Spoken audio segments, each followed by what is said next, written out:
She thought she had already won. I could picture it, my daughter-in-law, Renata, standing in the marble foyer of the house my son built, holding a glass of something expensive, already redecorating in her mind, already erasing him, already erasing me.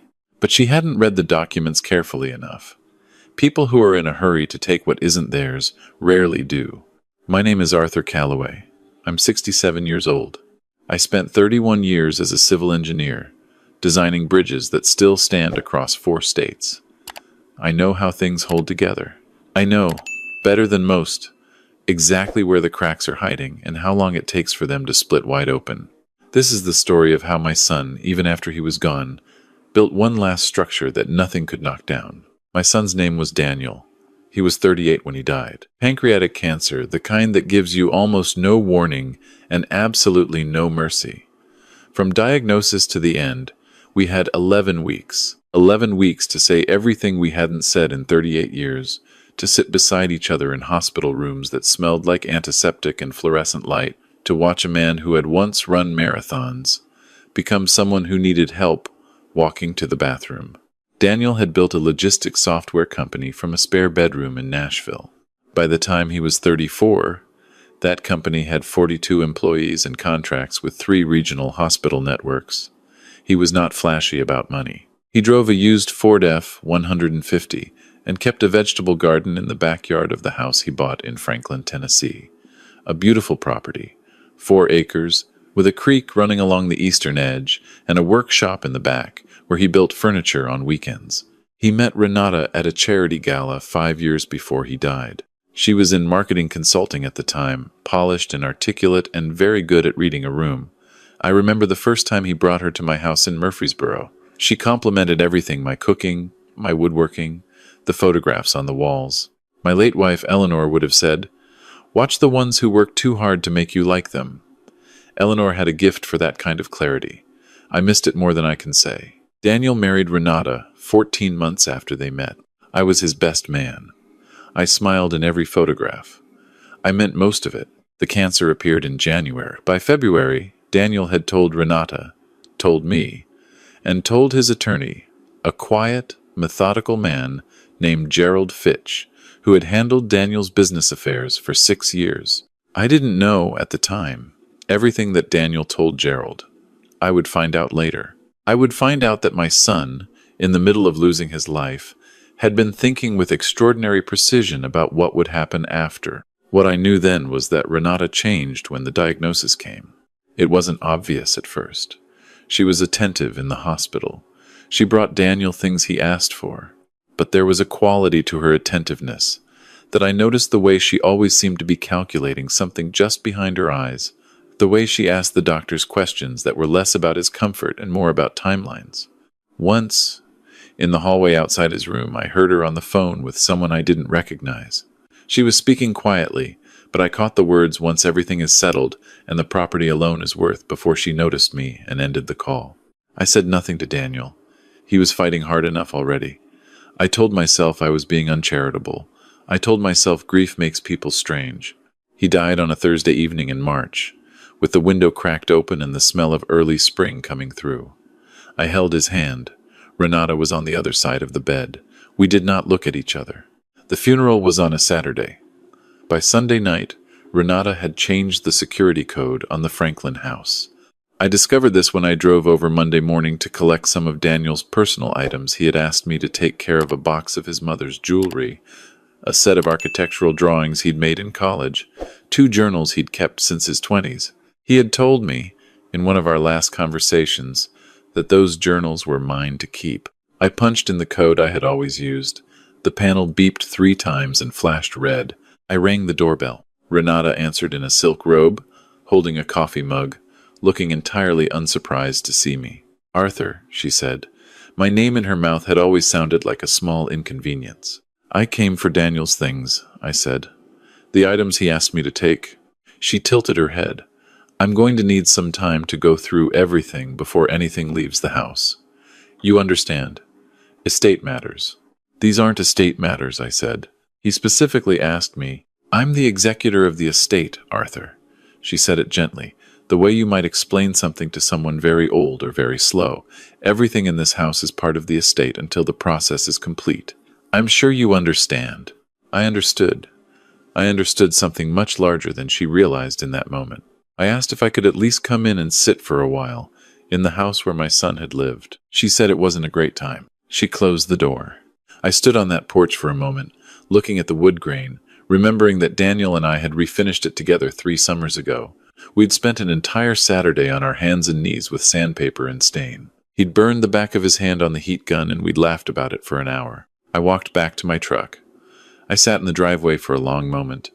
Then I drove home, and I called Gerald Fitch. Gerald was exactly as I remembered him, careful, measured, with the demeanor of a man who had seen enough human behavior to be unsurprised by most of it. He asked me to come to his office that Thursday for the formal reading of the will. I told him what had happened at the house. There was a pause on the line.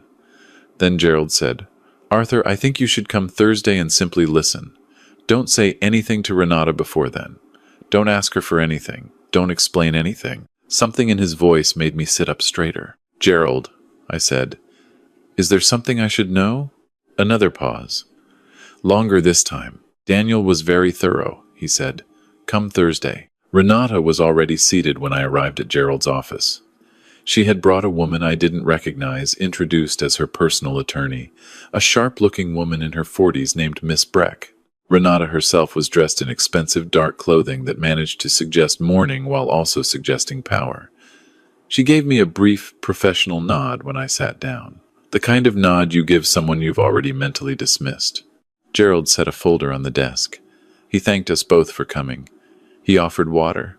Then he began. Daniel's will was a comprehensive document, 43 pages long. Gerald had clearly prepared for this meeting because he moved through it with quiet efficiency, pausing at key sections to ensure clarity. Renata received the investment portfolio, approximately $2.3 million, across several accounts.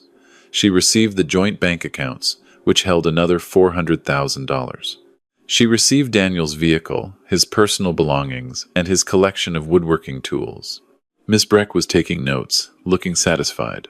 Then Gerald turned to the next section. The Franklin property, 4 acres, the house, the workshop, the creek, had been held in a family trust established 3 years prior. The trust's primary beneficiary and sole trustee upon Daniel's death was me. Renata's pen stopped moving. Gerald continued. Daniel's company, which he had transferred into a separate business trust 18 months before his diagnosis, a timing that was, Gerald noted quietly, entirely legal and properly documented, had been structured so that controlling interest passed to a board of 3 people upon Daniel's death. I was one. Gerald was one. Daniel's college roommate and longest tenured employee, a man named Paul Whitfield, was the 3rd. Renata held a minority stake enough to receive dividend income, not enough to control or liquidate anything. Miss Breck leaned over and said something quietly to Renata. Renata said, also quietly, "That can't be right." Gerald looked at her over his glasses. "I assure you it is. He never told me about a family trust on the property." "He wasn't required to," Gerald said. "The property was titled in the trust's name, not jointly. You signed the prenuptial agreement in year 1 of the marriage, which acknowledged the existence of prior assets held in trust. Page 9, paragraph 4. The color in Renata's face did something complicated. I said nothing. I sat with my hands in my lap, and I thought about my son in that hospital room, 11 weeks, still planning, still building things that would last. Renata did not faint. I want to be accurate about that. What she did was go completely still for approximately 10 seconds, the stillness of a person whose entire internal calculation has just been shown to be wrong, and then she collected herself with the practiced composure of someone who had been in difficult rooms before. She and Miss Breck requested copies of all documents. Gerald provided them. The meeting ended with professional courtesy on all sides. In the parking lot, Renata caught up to me before I reached my truck. "Arthur," no longer the dismissive nod. "Something different now. I think we should talk." "All right," I said.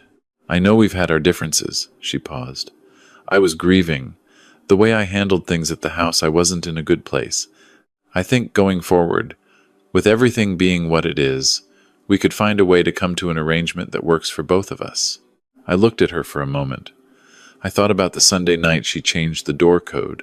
I thought about the phone call in the hospital hallway. I thought about my son, on his last good day, taking my hand and telling me, "Dad, I made sure you'll be okay." "Renata," I said, "you're welcome to pursue whatever legal avenues you believe are available to you. Gerald's contact information is on the documents." I got in my truck. She stood in the parking lot and watched me leave. What happened over the following 3 months, I'll tell you plainly. Renata hired Ms. Breck and a second attorney to challenge the trust. Their argument was that Daniel had structured the trust with intent to deceive her, that she hadn't understood what she was signing in the prenuptial agreement. It was not an unreasonable legal strategy. These things sometimes work. It didn't work here. Gerald had been meticulous. The prenuptial agreement had been reviewed by an independent attorney. Renata hired herself before signing documented. The trust had been established 3 years before the diagnosis, removing any argument about deathbed arrangements. Every transfer had been filed properly, reported properly, witnessed properly. Daniel had understood, even at 35, that the things worth protecting need to be protected before you need to protect them. The challenge was dismissed. During those 3 months, I moved back into the Franklin house, my house, as it turned out, and I began the work of settling into a life I hadn't expected to be living. I planted the rest of Daniel's vegetable garden, the rows he'd marked out in February and never got to finish. I sat in his workshop and ran my hands over the furniture he'd been building, a dining table, half-finished oak and walnut. I finished it myself. It took me 6 weeks. It's the most beautiful piece of furniture in the house. Paul Whitfield and I met regularly about the company. Daniel had left detailed operational notes again, meticulous, thorough, his engineer's mind applied to every contingency. The company continued. The 42 employees kept their jobs.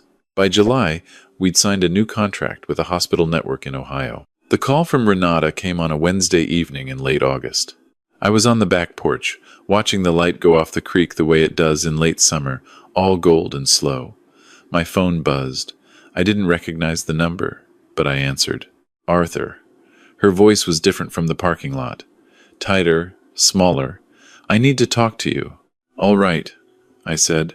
"I'm in a difficult situation." A pause. "The legal fees. Miss Breck's firm, I wasn't expecting the challenge to take as long as it did. And the accounts I had access to, the joint accounts, I spent more than I planned. I thought I was sure the trust challenge would succeed." I listened. "I know I have the dividend income from the company," she continued, "but it's quarterly, and right now I have immediate obligations. I was hoping we could talk about some kind of advance or accommodation." "Renata," I said. She stopped. "I want you to understand something." I kept my voice even. There was no anger in it. Anger had stopped being useful to me sometime around April. What Daniel built, the trust, the company structure, all of it, he built it because he loved me and because he understood you better than you realized. He didn't do it to punish you. He did it because he was a thorough man who knew how to plan for what was coming. Silence. The dividend income is yours, as Daniel arranged. That will continue, but I won't be providing anything beyond what he structured. Arthur, I'm asking you, as we were family. You changed the door code the night after we buried him, I said. You told me it wasn't a great time when I came to collect his journals, the ones he asked me to keep. She had nothing to say to that. Take care of yourself, I said. And I meant it, in the plain sense of the words. Not warmly, not coldly, just plainly. I hung up. The creek was still catching the light. A heron was standing at the bank, the way herons do, perfectly patient, not moving at all.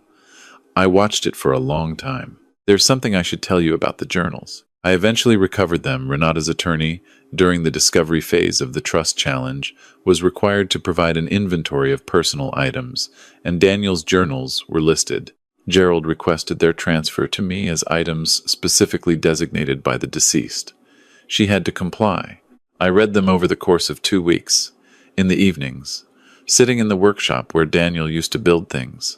In the final journal, the one he'd been writing in during his last year, there were entries from the weeks before he died. His handwriting had changed by then, looser, the letters less precise. But the thinking was still sharp. There was an entry from February, right after the diagnosis, that I have read so many times I know it from memory now. He wrote, "I keep thinking about what I'm building and what it means to build something. A bridge isn't just two pieces of land connected. It's a promise that the distance between them doesn't have to matter anymore. I want what I leave behind to be a bridge for Dad. Not a monument, not a statement, just a way for him to keep going without having to start over. He's worked hard enough. He's lost enough. He deserves to not have to fight for anything." I set the journal down when I first read that. I sat in the workshop for a long while. The half-finished table was in front of me. I picked up the sandpaper and I kept working. Daniel was right that I'd lost enough. His mother, 14 years ago. Friends, over the decades, the way you lose them. And then him, the one loss I had never let myself imagine, because some losses are simply too large to look at directly until they're already upon you. But he was also right about the other part. I didn't have to fight for anything. He'd already built it. It's been a little over a year now since I moved into the Franklin house. The vegetable garden came in well tomatoes, squash, a row of pole beans that grew so tall they needed extra stakes. I ate more vegetables this summer than I have in a decade. I can hear the creak from the bedroom window in the morning, that quiet, persistent sound of water finding its way downhill. The company is stable. Paul Whitfield runs the day-to-day operations with a competence that would have made Daniel proud. It does make Daniel proud. Somewhere. I have to believe that. I stay involved at the board level, review the quarterly numbers, show up when it matters. Renata moved to Atlanta, from what I understand. I don't think about her often. When I do, I feel something that isn't quite pity and isn't quite indifference, some combination of the two. The feeling you have for someone who made a series of choices that brought them exactly where those choices were always going to bring them. What I think about most, honestly, is the table. Oak and walnut hand-joined, finished in a satin oil that brings out the grain of the wood. It seats 8. I had Paul and his family over for dinner in September. I had Gerald and his wife. I had Daniel's 2 closest friends from college. The ones who'd known him since he was 18 and thought he was going to change the world. And were right. We sat around the table that Daniel started and I finished, and we ate and talked and laughed at stories about him, and the windows were open so you could hear the creak. And someone said, "He would have loved this," and everyone at the table nodded because it was simply true. There are losses you carry forever. There are also things that are built to last. Sometimes the same pair of hands makes both. And the question is only which one you choose to set down at the end of the day. I set down the grief when I can. I run my hand along the edge of the table, the careful join where oak meets walnut, the seam you can feel but almost can't see. He was a good builder, my son. So, I'd like to think, am I?